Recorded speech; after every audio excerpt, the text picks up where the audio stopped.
In December 1979, Finnish woman Tuula Hyvärinen boarded a four-seater plane flying over southwest Iceland, but it seemed fate was not on her side. Little did Tuula know she was about to beat all the odds by surviving both a plane crash and a helicopter crash within the space of a few hours.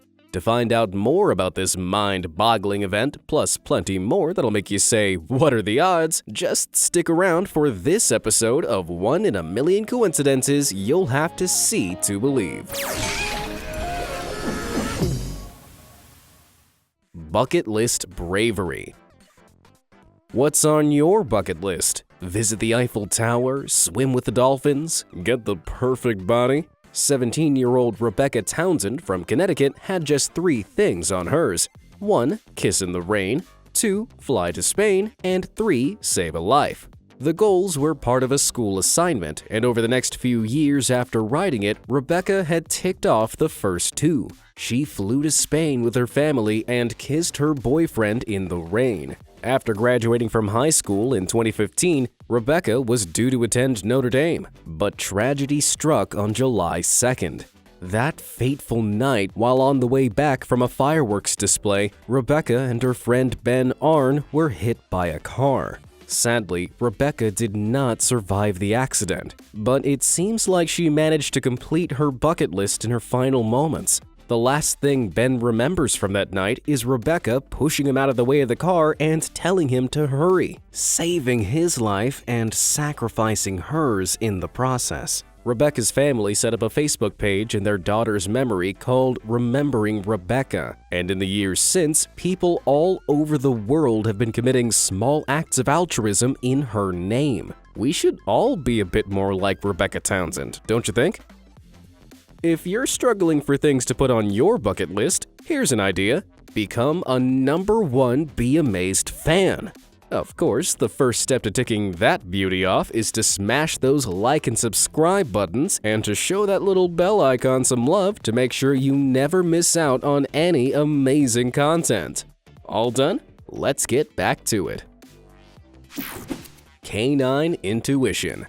Any pet owner will agree that having a dog or cat run away from home is the stuff of nightmares. Plastering posters around town, going door to door, and even setting up dedicated social media pages can bring you no further to finding your beloved animal. But you should always trust your pet's instinct before giving up hope completely. In August 2020, the Putaraksa Veterinary Clinic in Bangpoo, Thailand, posted some incredible surveillance footage on their Facebook page which proves that most pets will do anything to get back home.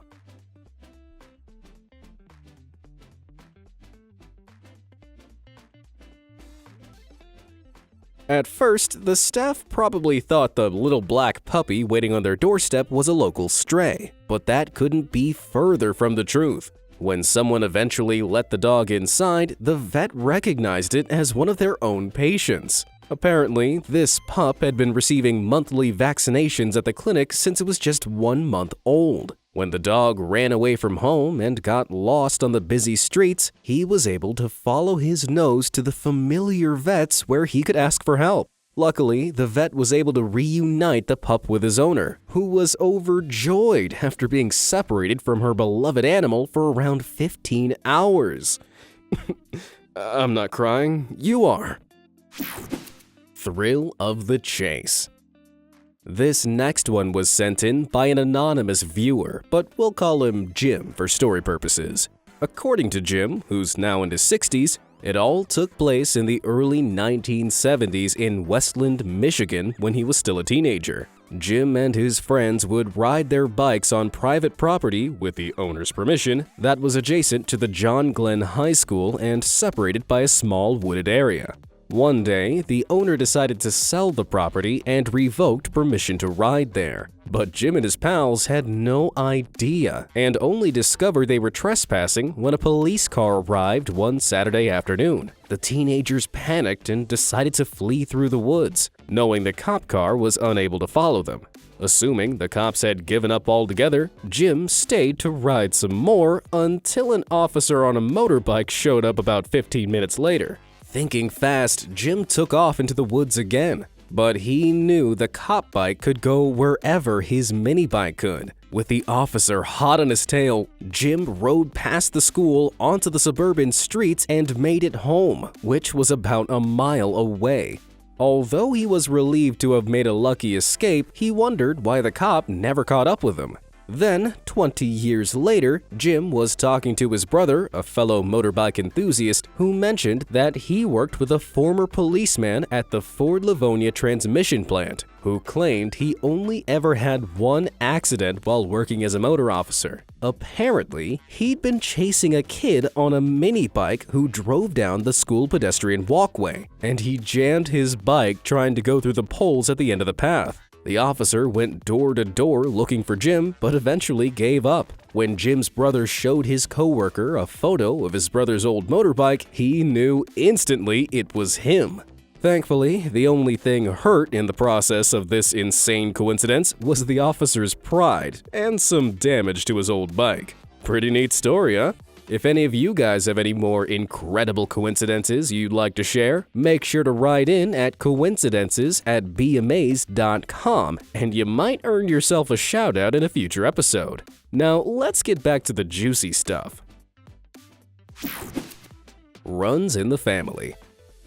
On the 1st of December 1973, 16-year-old high schooler Carol Briggs from Pittsburgh, USA, gave birth to a baby boy named John Kenneth Briggs. Briggs decided to keep the baby a secret from everyone apart from her immediate family. She even decided against telling the father, a teenage fling who had gone to college on a scholarship before even she realized she was pregnant. When he was 6 weeks old, she agreed to put the baby up for adoption. Flash forward to November 2017, and Briggs's baby, 44-year-old former NFL player and now coach DeLand McCullough, decided it was time to look for his birth parents. McCullough had been adopted by Adele Comer before moving to Southern Carolina and starting his own family with his wife Darnell.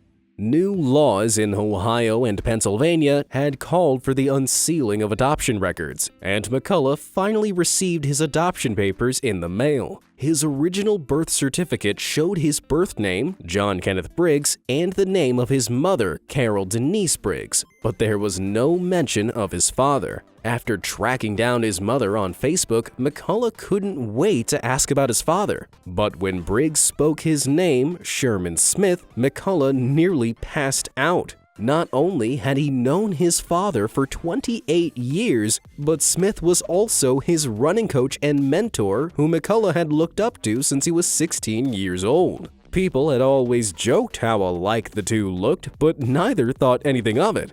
Not only did they look alike, but both men are incredible sportsmen. I guess you could say it runs in the family. Twinception. Here's a $1 million question. Are these guys A, twins, B, the same guy in two different outfits, or C, not related in the slightest? If you answered C, congratulations, you're a winner, baby! Although these two minor league baseball players seem like a dead ringer for identical twins on first glance, they actually share no DNA. Their ginger beards and glasses aren't the only similarities either. Both men are named Brady Fiegel and each stands 6'4". Even more spooky is that both players underwent Tommy John surgery to repair a torn ulnar collateral ligament inside the elbow, caused by repetitive throwing and catching, and even used the same doctor. When it comes to differences, one Brady is left-handed, though the other throws right-handed.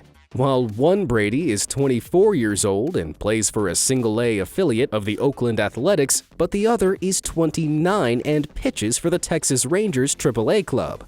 The pair first learned about each other after the younger Brady was mistaken for the older Brady by the office of Dr. James Andrews, the surgeon who operated on their elbows in 2015. Confusion over the two doppelgangers has run rampant online, with the old Miss Baseball social media account even wishing the wrong Brady a happy birthday on Twitter in November 2017.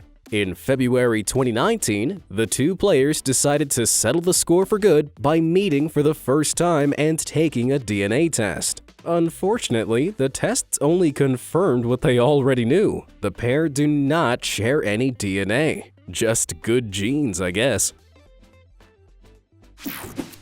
Summer Lovin'. In summer 2017, Heidi Parker and Ed Savitt tied the knot in Derbyshire, UK. The lovebirds, who now live in London, first met at Newcastle University in 2011 when Ed was studying psychology and business and Heidi was studying economics and management. Or so they thought.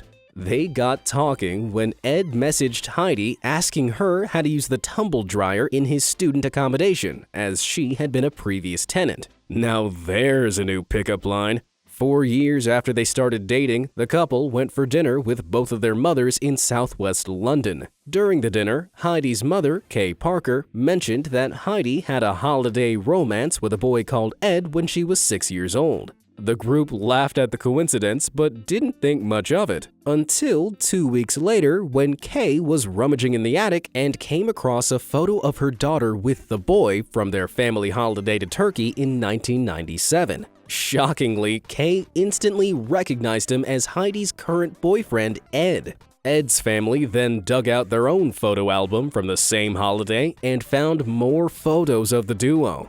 Ed and Heidi were so dumbstruck by the coincidence that they even decided to recreate one of the shots decades later. Separated as kids, reunited as students, and married as adults. And I can't even get a text back. Bait and switch. This next coincidence was sent in by a viewer named Jeremy from the city of Terrebonne in Quebec, India. Jeremy is an avid fisherman and loves to fish by the riverside of La Riviera des Mille Îles.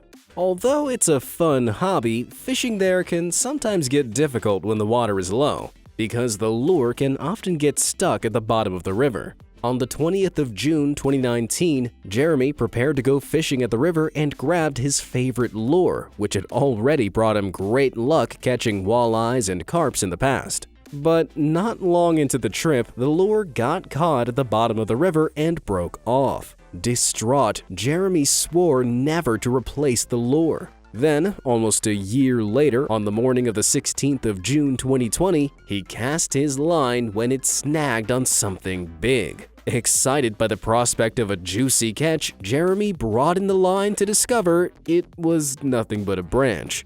But on closer inspection, he noticed something else. His favorite lure was tangled up in it too. Jeremy had just been reunited with the lure when he lost it again to a greedy lake sturgeon. It seemed the story was over until he embarked on yet another trip on his uncle's motorboat nearly 2 months later on the 1st of August 2020. During that trip, Jeremy caught an impressive fish, and not just any fish, but the exact same lake sturgeon which still had the lure hanging from its gills. If I were you, Jeremy, I'd frame that lure for good luck. Good fortune. No matter how many times you play, your chances of winning the lottery are still pretty slim. But back in March 2005, a staggering 110 players came ridiculously close when they each managed to score 5 out of the 6 correct US Powerball lottery numbers. They may not have won the grand prize, but the incredible feat still made them all second-place winners. Considering the number of tickets sold in the 29 states where the game is played, there should have been only 4 or 5 second-place winners. Each winner was due $100,000 to $500,000 payoffs, meaning the 110 players would cost almost $19 million in unexpected payouts. But how could over 100 people score the 1 in 3 million combination of 22, 28, 32, 33, and 39? Of course, Powerball lottery officials suspected fraud, but the truth was even more shocking. The players had all got their numbers from inside fortune cookies. The 110 players had all missed out on being first place by just one number, 42, after they each picked number 40 instead thanks to the fortune slip. as winners from Idaho, Texas, Kansas, Rhode Island, New Mexico, Minnesota, and more came forward saying they'd got their numbers from a fortune cookie. Lottery officials did some investigating and discovered the batch had come from the same Long Island City factory, which is owned by Wonton Food.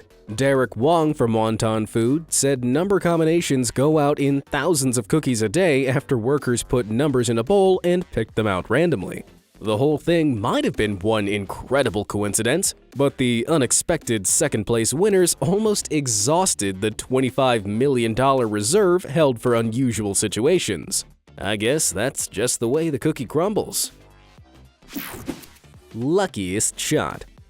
You may think you have skills, but you don't know anything until you hear the incredible war story of Owen J. Baggett. During World War II, Baggett served as second lieutenant in the 7th Bomb Group of the United States of America Army Forces. The group was working with the 10th Air Force in India, which was responsible for defending the supply line from China to India, as well as interfering with the Japanese supply line from the north of the country to Rangoon, Burma. The pilots would fly B-24 bomber planes in formation. During one of these missions, the B-24s of Baggett's unit were intercepted by Japanese fighters and both sides opened fire. Baggett's plane received a serious hit to the fuel tanks and the oxygen bottles around him, and his comrades shattered. Although the crew did everything to try and save it, it soon became apparent that the aircraft was finished. Baggett and the others jumped from the burning plane moments before it exploded and opened their parachutes to make their descent. But the peril was far from over. The Japanese fighters started firing at the men and managed to shoot 2 of the crew members out of the sky. Baggett was shot in the arm and decided to play dead, but quickly pulled his .45 caliber handgun out of its holster and rested it against the side of his leg. The enemy pilot opened his canopy to get a better look, a mistake that proved fatal. Thinking fast, Baggett raised the pistol and took 4 shots. Miraculously, one of the bullets struck the enemy pilot in the head and caused the plane to enter a tailspin before crashing as Baggett landed among his remaining crew members. Talk about a 1 in a million shot. Double disaster. Tula Havatanen and her friend Maria Elisa Falkenberg had been working in Iceland as physical therapists since January 1979. As December rolled around, the pair prepared to return home for the holidays. They decided to take a scenic flight over southwest Iceland and asked their friend Gerard Delavet to fly them. John Murtaugh Russell, or Russ, was the last person to join them aboard the 4-seat plane. They took off from Reykjavik Airport and flew over Gullfoss Waterfall and Geysir, as well as Pingvalvatn Lake. Everything was going smoothly until the plane crashed suddenly over Mosfellshead Heath. All 4 people were severely injured, but they managed to get out of the wreckage and wait in the snow for help. Rescue workers soon arrived on the scene, followed by a large U.S. rescue helicopter, but the ordeal was far from over. The decision was made to fly Russ to the hospital first and bring back 2 doctors to attend to the rest. When the helicopter returned, there were 11 people on board, including Tula, Maria, and Gerard, the original plane's pilot. But just a few minutes after takeoff, the helicopter also crashed just hundreds of meters from the first accident site. Thankfully, Tula and Maria were able to haul themselves from the wreckage a second time and received some much-needed painkillers right away. All Tula remembers is insisting that she was transported to the hospital by ambulance this time. Who can blame her? The indestructible woman. Some people seem to have luck on their side, and no one knows that better than 99-year-old Joy Andrew. This incredible woman has cheated death so many times, the Grim Reaper doesn't even bother swiping right on her on Tinder anymore. Joy was born and raised in London in the 1920s before joining the Women's Auxiliary Air Force as a sergeant during the Second World War. After the war, she joined the British Army of the Rhine, an occupation force in Germany created after the two world wars. She was posted to Dusseldorf, where she lodged with an elderly couple who she became very friendly with, but whose daughter was a part of a certain German fascist group beginning with an N. Joy, who was from a German family herself, was allocated a driver to take her anywhere she wanted to go while she was in Germany. One day, the driver picked Joy up and, on the way to her destination, deliberately crashed the car in an attempt to assassinate her. Soon afterwards, the driver was arrested and found to belong to that very same fascist group. Next, Joy joined the British Airways Corporation as one of the first air hostesses traveling internationally, mostly in Africa. But Joy was struck by bad luck once again when the pilot made a dreadful mistake and flew off course, running out of fuel and crashing in Libya. One passenger died when the plane broke upon impact, and the rest of the people on board, including Joy, were rescued by Bedouins, a nomadic Arab of the desert. In the 1950s, Joy married a squadron leader in the RAF named David Andrew, and in 1963, the couple adopted a daughter, Michelle. Joy then spent many years as a housewife and even defeated breast cancer in the 1970s. Despite suffering from dementia, Joy had lived many happy decades in Yorkshire when her family received some heart-wrenching news on May 16, 2020. Joy had tested positive for COVID-19. She wasn't eating or drinking, and her oxygen levels were fluctuating wildly. Michelle was told to bid her mother a final farewell. For the next 2 days, Joy's life hung in the balance. But after everything she'd survived in her incredible life so far, she wasn't going to let the virus beat her. Once again, Joy Andrew dodged death and beat COVID-19 just in time to celebrate her 100th birthday. What a woman! What did you make of these crazy coincidences? Do you have any of your own mind-blowing stories to tell? Don't forget to get in touch with me at coincidences@beamazed.com, and I might even feature your story in another episode. As always, thanks for watching, guys.